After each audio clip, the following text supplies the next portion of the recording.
Друзья, здравствуйте! В этом видео мы расскажем, почему родить ребенка в Бразилии намного лучше, чем в Аргентине, которая в последнее время была очень популярна среди наших сограждан. Ни для кого не секрет, мы тоже хотели поехать сначала в Аргентину для того, чтобы родить там, но за 2 недели до вылета в Аргентину мы поменяли свое мнение и приехали все-таки в Бразилию. Связано это было с тем, что мы не до конца изучили главнейший вопрос, который касался нашей семьи. Этот вопрос, в первую очередь, касался того, как наши старшие дети, которые у нас уже были на тот момент, вступят в гражданство Аргентины. И мы этим вопросом занялись в последний момент и уже перед вылетом узнали о том, что, оказывается, для того, чтобы ребенок вступил в гражданство Аргентины, ему должно исполниться 18 лет. В моем представлении ребенок в 18 лет должен заниматься образованием, построением своей карьеры, своего какого-то будущего, а не вопросом получения гражданства. Поэтому мы в срочном порядке начали искать страну, которая дает гражданство детям, уже имеющимся, то есть старшим братьям и сестрам новорожденного, и нашли Бразилию. Когда-то ребенок вырастет, там, и он сможет вступить в гражданство Аргентины. Неизвестно, какие будут сроки получения, вступления в гражданство через там, 10, 14, 20 лет. Поэтому я бы не советовала бы надеяться на будущее. Лучше поехать в Бразилию, родить и получить гражданство за 3-4 месяца. Если у вас уже есть дети на момент, когда вы собираетесь приехать в Латинскую Америку для родов, то никакая другая страна, кроме как Бразилия, вам не подходит. Опять же, почему? Потому что нигде вы не получите гражданство на ваших уже родившихся детей. Например, у нас Матео родился, еще 2 детей до того, как родился Матео. Поэтому мы начали изучать, глубоко погружаться в гражданство Аргентины и пришли к выводу, а что мы будем делать с нашими старшими детьми? Ну, отлично, хорошо, новорожденный получит паспорт. А что мы будем делать дальше? Как будут наши дети с нами куда-то ездить? Как они будут строить свою жизнь в дальнейшем? Ждать до 18 лет? Ну, это совсем не круто. Поэтому еще важным элементом являются сроки получения гражданства. Я хочу, чтобы в этом видео вы поняли, что в Аргентине, когда вы родите ребенка, да, ребенок сразу получит паспорт. Но вы, как родители, неизвестно, когда получите паспорт, потому что там это нужно делать через суд. Да, вы сейчас в интернете найдете, что я получил паспорт за 2 года, там, за 3 года, я не знаю. Но до сих пор наши коллеги, которые родили ребенка в начале 22 года, а сегодня уже начало 25 года, они по сей день паспорта в Аргентине не получили. Поэтому еще раз, если у вас уже есть дети, никакая другая страна, кроме как Бразилия, вам не подходит. Запомните это, это очень важно, потому что дети не получат нигде паспорта. Что касается сроков. В Бразилии самый лучший порядок натурализации по срокам. Матео родился, через 1 неделю мы уже получили паспорт на него. Наши дети, которые 8 лет и 4, получили паспорта Бразилии уже через 3 месяца. Представляете, Матео сразу, наши дочери получили через 3 месяца. А мы с Евой, как родители ребенка, у которого есть паспорт Бразилии, через год уже подаем на гражданство. В Бразилии очень четко регламентирован срок натурализации. Получается, через год после рождения ребенка мы подаем на гражданство, и в течение 180 дней Бразилия гарантирует этот срок, что мы получим с Евой гражданство Бразилии. Поэтому нигде в мире не дают настолько сильные паспорта за такой короткий срок. Если вам это непонятно, еще раз поставьте видео заново, вы поймете, о чем я говорю. Потому что когда мы ехали в Аргентину, я где-то видел про роды в Бразилии. И у меня это просто в одно ухо влетело и из другого вылетело. Что вы будете делать со старшими детьми? А что, как вы будете натурализоваться и так далее. Вот. Действительно, я не уловил этот важнейший аспект для себя, что что-то с детьми уже надо будет делать. Поэтому, если есть дети, только Бразилия. Почему все смотрят в сторону Аргентины и где самый главный подвох? Для нас, россиян, для вас тоже, Аргентина кажется такой европейской страной. Вы думаете, что там белое население, архитектура, Месси, футбол, ну и так далее. Это ошибка. Потому что когда мы приехали в Бразилию, я почему-то думал, что в Бразилии 90% населения это темнокожие. Но это оказалось вовсе не так. Потому что, ну, наверное, я из сборной Бразилии по футболу сделал такой вывод, что здесь темнокожие люди живут. Но во Флорианополисе, где мы сейчас проживаем, 90% населения это белые потомки европейцев. Очень редко встречаются темнокожие люди. Я не знаю, плюс это или минус, но это миф. Когда мы приехали в Бразилию, я думал, надо же, а я думал, что здесь темнокожие живут, а оказывается, их здесь нет. Да. Вот, это важно понимать. Во-вторых, что касается безопасности. Мы общаемся с бразильцами, и они говорят, да с чего вы взяли русские, что здесь вот какая-то опасность, криминал, вас там украдут что-то и так далее. Этого здесь нет. В-третьих, во Флорианополисе, а это самое большое русскоговорящее комьюнити во всей Латинской Америке, здесь больше всего живут русских людей, русскоговорящих. Ну, на Поэтому... точку. А? На точку. Да. Поэтому, когда вы будете ходить по Флорианополису, вы будете часто слышать русскую речь, особенно в нашем районе Инглесис. Даже в Буэнос-Айресе вы так часто не будете встречать сограждан, как здесь во Флорипе. И поверьте, это огромный-огромный плюс. Да, первый месяц вы, возможно, не захотите, будете избегать общения с другими русскоговорящими, это все через это проходят. Но спустя месяц вы оцените по-настоящему кайф, когда вы находитесь среди других русскоговорящих людей, и вам будет от этого очень-очень приятно. Еще есть один важный пункт, это такой как климат и наличие океана. Все-таки в Аргентине нету пляжа, нету возможности купаться, достаточно прохладный климат, а в Бразилии у вас есть возможность шикарно провести свой декрет, провести его на пляже, провести его на детской площадке в тепле. Да, во Флорианополисе климат бывает холодный, но это не тот холодный климат, который в Аргентине, и не тот холодный климат, который в России. То есть здесь будут дожди, температура будет там 18 градусов, но это очень приятная температура для того, чтобы гулять с своим ребенком. Дети ходят в школу в сандалиях круглый год и в шортах, поэтому достаточно комфортно здесь жить и достаточно комфортно проживать здесь декрет, потому что в зиме в России или в прохладе в Аргентине без океана это будет сделать не так комфортно, вы всегда будете одеваться тепло, это больше как городская жизнь, а здесь жизнь больше такая вот семейная, да? Да? Да, и очень важно, вы же хотите все-таки совместить приятное с полезным, приехать, например, в Бразилию, у нас 42 пляжа, вы видите, у нас очень тепло, вода чистейшая, пляжи чистейшие, поэтому в Аргентине, ну, там нечего ловить. Ну да, вы походите там 1-2 раза по улицам и все. Ну это такое шило на мыло. А с детьми гораздо комфортнее находиться там, где есть пляж, песок и океан. Вон дети целый день тусуются в бассейне, на пляже.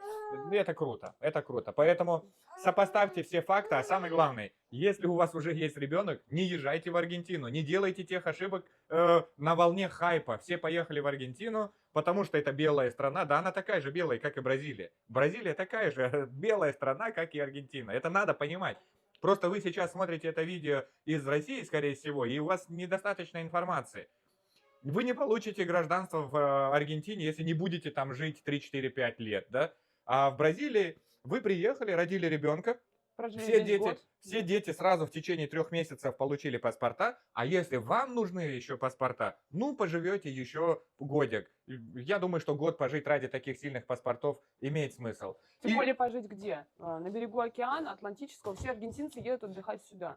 Аргентинцы не отдыхают в Аргентине. Они приезжают на океан, на пляж, в Бразилию, и в том числе в Флорианополис. Даже в большей степени в Флорианополис.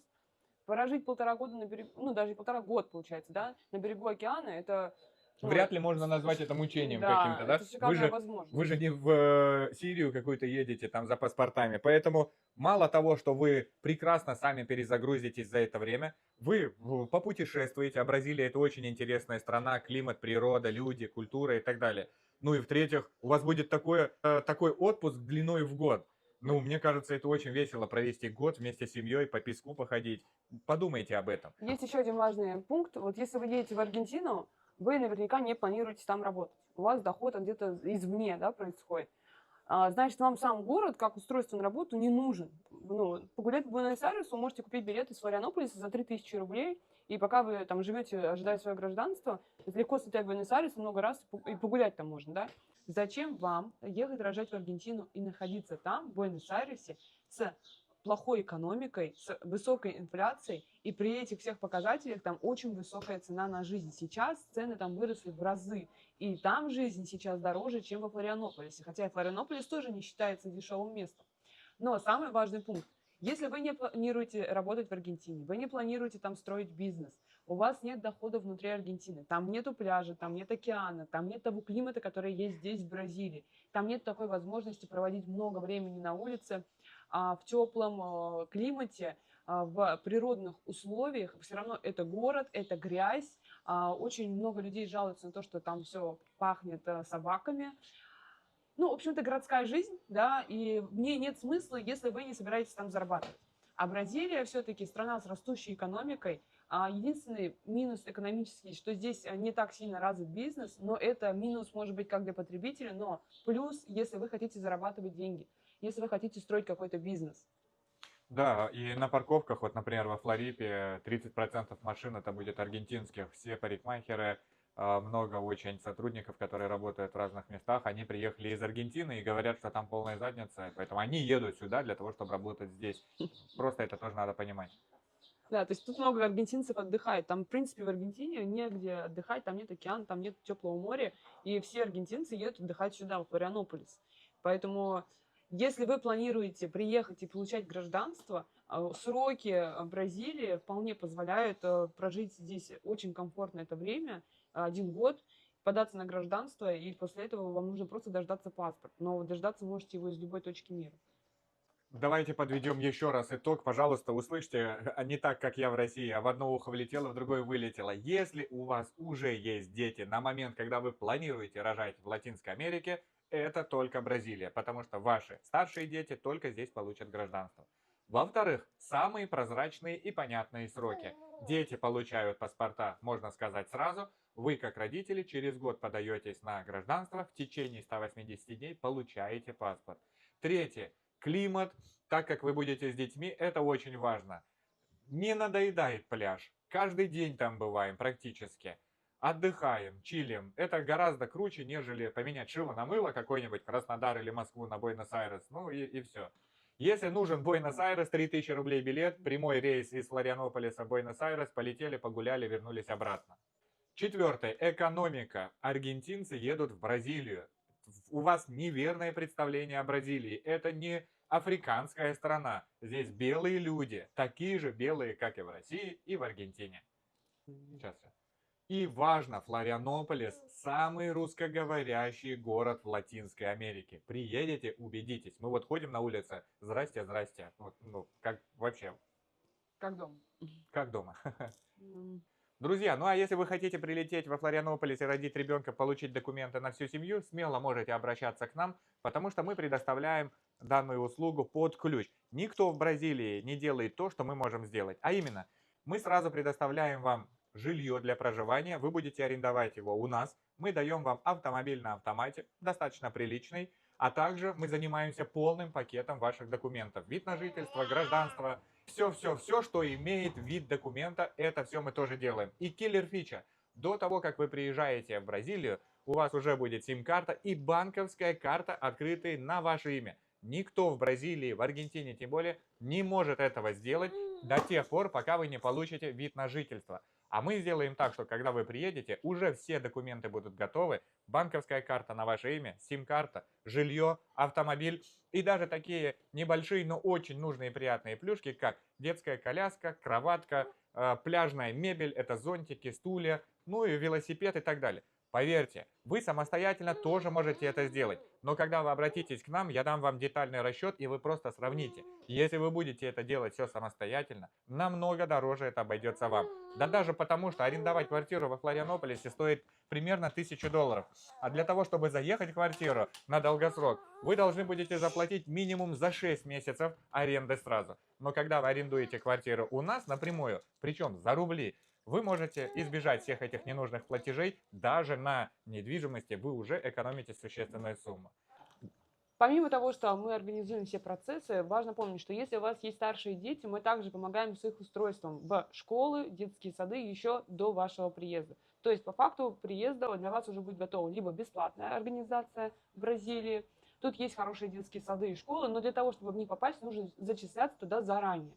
То есть вы можете приехать и абсолютно бесплатно отдать в хорошую школу или в детский сад своего ребенка. важно это делать заранее, так как есть небольшая очередь, которую нужно отстоять, поэтому подать документы на очередь мы можем еще до того, как вы приехали в Бразилию. Получается, человек только прилетел к нам во Флорипу и Да. сразу идет в садик и школу, те дети, которые у него есть? Да, они сразу идут в садик и школу, у них появляются русскоязычные друзья, так как есть русские дети во всех школах и садиках.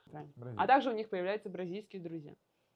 Они начинают изучать португальский язык. Но если вы хотите для того, чтобы ваши дети начали изучать не только португальский, но и английский язык, тут есть частные школы. Бразильцы платят за образование. Здесь очень сильно распространено частное образование. Оно здесь на хорошем уровне. Оно здесь лучше, чем российское бесплатное образование. И уж тем более лучше, чем частное российское. Потому что в России частное образование вообще очень плохо развито. Бразилия платит деньги за образование. Платит за что? За билингвальность, за комфортные условия. То есть частная школа, если вы пойдете в частную школу или частный детский сад, это будет огромная территория, зеленый газон, растения, ботанический сад, утки, капибары и так далее. То есть ребенок живет в естественной природной среде, проживает, его учат в школе быть самостоятельным. Все это происходит в игровой форме. Здесь очень сильно любят детей. Вот. В принципе, и бесплатные детские сады и школы тоже хорошие, просто для того, чтобы попасть в реально хорошую бесплатную организацию, нужно на это время. Поэтому очень важно, если вы хотите сэкономить денег, заранее предупреждайте о том, что вас нужно зачислить в школу. Получается, вы приезжаете к нам, жилье готово, все документы готовы, автомобиль готов, даже садик и школа тоже входят в эту стоимость, все это готово. И еще, я являюсь сертифицированной даулой в Бразилии. Также я мать 3 детей. Я 3 раза прошла через естественные роды. Поэтому я как никто понимаю, что такое роды, какой это процесс, какая нужна помощь женщине психологическая, физическая и профессиональная. А также очень важен перевод во время родов. Да? То есть вы можете не переживать, если вы приезжаете рожать в Бразилию, и весь процесс происходит вместе с нами, то помимо того, что я буду присутствовать в процессе адаптации здесь на местности, я также буду присутствовать на родах и на сопровождении беременности, и во всех медицинских вопросах, как переводчик и как профессиональная даула. Друзья, сейчас на экране вы видите наши контакты. Пишите нам, чем раньше вы напишете, тем скорее мы приступим к решению всех ваших вопросов. Ну и детально мы вам расскажем, что входит в наши услуги. Уверяю, они вам понравятся. Пока-пока!